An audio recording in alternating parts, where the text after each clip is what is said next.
Hello everyone, welcome back to Assetto Corsa Competizione on Low Fuel Motorsport, and boy have I got a race in store for you today. It's the Coach Dave GT3 Sprint at Brands Hatch, and we're starting down in P14, but we're not that far off the pace at all. My qualifying time of 1:25.3 is just 1 second off pole. That's the closest I've ever been. Last time out I finished 7th. Can I improve on that today? Can I challenge for my first ever LFM podium? Stay tuned, you won't want to miss this one. Green light. And it's green, we're underway. 25 minutes of Brands Hatch in the Coach Dave GT3 Sprint. We're going to have the inside line for T1. Paddock Hill Bend is really tight in front. They're 3 wide. I think we might have lost a couple of drivers in the gravel to the left, and our inside line is working wonders. We're making real progress here. Hugging as tight a line as possible through Druid's Hairpin. We're still 3 wide. We've got Baz Van Wezel in the McLaren to our left. We're going to have to yield and let that McLaren through. There just wasn't space for all 3 of us to get through Graham Hill Bend there. Did manage to fend off Lee Azrael in the Ferrari behind though. He's going to have a look up the inside into Surtees. We close the door and look at that, we're up into 10th position. We have gained 4 places from where we started on the grid. That is a fantastic start. So as things stand, it's Jeff Witter 7th, Martin Foster 8th, Baz Van Wezel 9th, and there's a big incident in Hawthorne's Bend. We managed to get through. I think we've gained another 3 positions there. Witter, Foster, Van Wezel, all of them gone. That is 7th, 8th and 9th position out of this race. And incredibly, we're not even at the end of lap 1 yet, and we have picked up 7 positions. We started 14th on the grid, we're up into 7th. And this is a real opportunity now to challenge for one of our best ever finishes in Low Fuel Motorsport. It's not going to be easy. Look at the gap that's already opened up to the driver in 6th, Willem Westerhoff. I had to lift when that incident occurred in front of me into Hawthorne's Bend, and that has allowed Westerhoff to open up a 2-second advantage. Right, let's check out the replay to see what happened in Paddock Hill Bend. And keep your eye on the bright red Audi Aslan Raxter. He's sandwiched in between 2 Ferraris. There's contact with the one on the inside, the number 1, Jim Reimers. That sends him out into the yellow Ferrari, driven by poor Ranachai, and it's Ranachai and Raxter who crash out. Those are 2 of the race's big hitters. Ranachai was 2nd on the grid, Raxter was 4th on the grid. Let's see it from another angle. Look for the contact right there. That's what sends the red Audi out into Ranachai's path. Jim Reimers on the inside survives. He keeps going. Ranachai and Raxter not so lucky.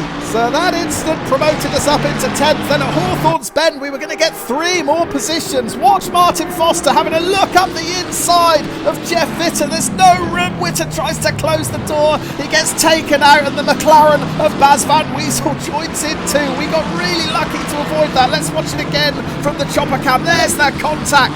Witter's gone, Foster's gone, and Van Wezel has nowhere to go either. He ploughs into them. Into Paddock Hill Bend then to start lap 2. We're under all sorts of pressure now from Lee Azrael in the red Ferrari behind, so I'm going to go defensive into Druids. I want to close off this inside line and leave Azrael with no option but to go out wide. It's worked. We've held on to the position, but look at the Ferrari in the rearview mirror. He's going to stick his nose up the inside into Graham Hill Bend. I'm powerless to do anything about it. Azrael makes a stunning pass to move up into 7th position. We're down to 8th. Let's just hope we can stick with him. We're not going to stick with him though if we carry on making mistakes like that. We've completely missed the apex into Surtees, and look in the rearview mirror. That has put us under all sorts of pressure from the Lexus of Baton Kovacs.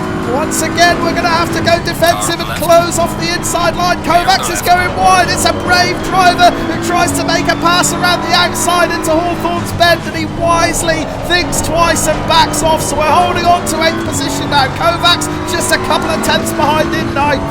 And already I can feel my stress levels soaring. We've not even completed 2 laps yet. There's still more than 20 minutes of this race to go, but the pressure is well and truly on. Well, let's watch this battle with Azrael again. I went defensive into Druids thinking that I'd be able to hold on to the position, but Azrael was really clever here. He takes a wider line, and watch, he uses every bit of the curb that he can to get his nose up the inside. As soon as he does that, he knows that I can close that line off in Graham Hill Bend, and he makes the pass. Well, by the end of lap 3, the pressure had eased just a little bit. We're still only 0.7 of a second behind Azrael in 7th, but we have pulled away from Kovacs. He's now 1.3 seconds behind, but check out the lap times. I've just put in a purple lap. The fastest lap of the race. I don't think I've ever done one of those before on Low Fuel Motorsport. So that's a really encouraging sign that we're finding pace here, and we close right in on Azriel, perhaps just running in a little bit too hot into Druid's hairpin there. But with things looking so promising, we're going to jump forward to the end of lap 4. We're still within touching distance of Azriel ahead, just 0.4 of a second. I suspect that Azriel's rhythm is being disrupted by that back marker in front, Lino Corona. Meanwhile, we might have lost another one of the front runners. The yellow flag's right, and look in the dirt to the left. It is Michael Norman, the pole position man, has crashed out of this race. We're up to 7th. Well, let's check out the replay to see what happened to Norman. He's actually in 2nd position now, chasing the Lamborghini of Luca Dispensary when his rear left tyre just clips the grass and it sends him into an unsavable spin. So incredibly, 3 of the 4 drivers on the first 2 rows have crashed out of this race as a result. We're up into 7th and we're looking good. He is still right on the tail of Azriel, just 0.4 of a second behind halfway through lap 5. Azriel still being slowed down a little bit by that back marker. The blue flags waving frantically at every turn. And there might have been another instant into the sheet curve. We've lost Jim Reimers now. So I said that 3 of the 4 drivers on the first 2 rows have gone. That's all of them. Reimers out. We are up to 6th. Well, this race just keeps on getting better. We've lost a little bit of ground on Azriel now. It's 0.8 of a second. Although Azriel's out onto the gravel, that's going to cost him some speed down the start and finish straight. Still blue flags being waved everywhere. But Corona isn't budging. Oh, look, Azriel is out onto the grass. He's surely not going to save that into Paddock Hill Bend, and we are now up into 5th position. Well, they are dropping like flies here at Brands Hatch. Let's check out a replay to see what happened to Jim Reimers and Lee Azriel. Starting with Reimers, and I've got no explanation for this. He's in hot pursuit of the leader Dispensary when he suddenly just veers off onto the grass into Westfield. I don't know what caused that. He gets back onto the track, but then at the very next turn at the brow of the hill, Sheen Curve, he just goes straight off into the grass again. This time he hits the barrier, and that is his race done. So that gave us 1 position, and then at the end of the lap we picked up another one. We've been chasing Lee Azriel for several laps, and he's not the first person to make this mistake. Look, tyres on the grass to the outside again, and that sends him into the gravel. So astonishingly, from starting 14th on the grid, we now find ourselves up into 5th position, just 1 second behind Willem Westerhoff in 4th, and just 3 seconds behind the potential podium. We're rejoining the live action midway through lap 9. This is the halfway point of the race now. We've got a little bit of a gap that's opened up behind us. Kovacs hasn't been able to stick with us. He's 2 seconds back, so we can concentrate on what's going on in front. Unfortunately, the back marker is still there, Corona. He's clearly got decent pace because he's been able to hang comfortably with all of us front runners. I can't believe that I'm using me as part of that term of front runner. But it is happening, so we're going to cross the line now to start lap 10. Oh, look at Westerhoff! Westerhoff's onto the grass, he's into the barrier, and Westerhoff has gone. What on earth has happened there? Well, we've already had 1 inexplicable crash, and now we're going to see another one. The Mercedes of Westerhoff, he does just clip the grass there, but I don't think that's caused him any harm. However, he just goes straight off track onto the grass and into the barrier. That was really strange. Halfway through lap 12 then, and I can't believe I'm saying this, but I'm in a comfortable 4th position. I think the podium might be a little bit beyond us. Mario Roth now 3.5 seconds clear. Oh, we've lost the back marker in front. He spears across the track. Thankfully, we anticipated it, lifted off the throttle and got by safely. That was a big fright. And thankfully Corona had just eked out a little bit of a gap over me, and I'm glad he had, because had I been a bit closer I could have had my race ended right there. Whoa, the sim racing gods are smiling on me today. I have had a lot of good luck in this race, but my pace is really strong as well. I think we're in 4th position on merit. However, with just 5 minutes of the race left, the podium is looking increasingly unlikely. There are 2 back markers in between me and Roth is also more than 3.5 seconds clear now. Starting lap 15, yellow flags right, it's Dispensary. Oh, he's going to rejoin right into the racing line, and we plough into him.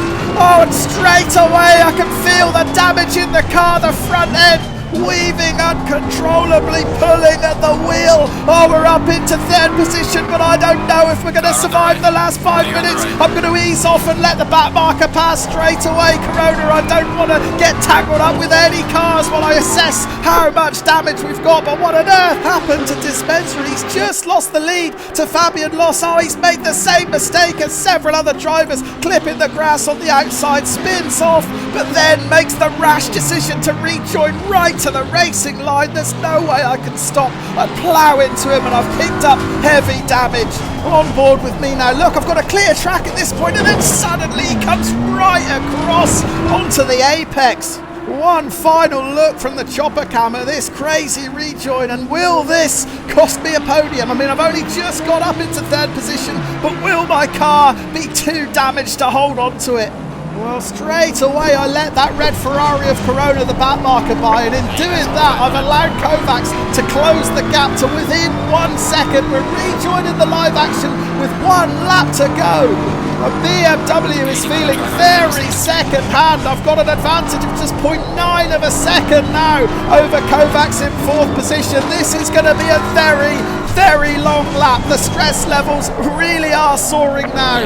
Out of Truett's hairpin, the yellow flags are out. What's happened up front? There's another back marker. Oh no, he's going to rejoin right onto the racing line again. We have to go out wide. We completely missed the apex right onto the gravel, and that has allowed Kovacs to get it even closer. Oh, the back marker Aslan Raxton rejoined the track at the worst possible moment for me there. I had to adjust my line at the last possible moment, missing the apex completely into Graham Hill Bend, and now that gap behind is just 0.4 of a second. I'm having to wrestle this BMW through the corners. It's weaving everywhere and doesn't want to turn. The front end damage from that collision with Dispensary is putting us at a real disadvantage. However, we're getting closer through Sheet Curve for the last time. I hold my breath through there. I thought I was going to run out onto the grass. Into Sterling's, please don't make a mistake through here. We're through there. Okay, we're 1 corner from home now. We've got a 0.5 of a second advantage into Clearways. Fabian Loss has crossed the line to take the checkered flag. He's won the race. We are going to come home in 3rd for my first ever podium in Low Fuel Motorsport. What a result. I don't think I've had as tense a final lap as that in a long time. Let's go back and check out the replay to see the back marker Aslan Raxton's mistake. This is what made my final lap far more nervous than it needed to be. He slid out into the tyre wall, but at this point he's going to rejoin onto the racing line just as I'm coming down the hill. I have to abort and go out wide. I think he realises what he's done, and then he switches to the grass on the inside to try and get out the way. Thankfully, no harm done. We crossed the line to take 3rd position. And I know we had an awful lot of luck in that race with so many of the front runners crashing out, but just check out the classified results. My pace was deserving of a podium, I think. A 1:25.2 was my fastest lap. That was on a par with all the drivers around me in the top 10.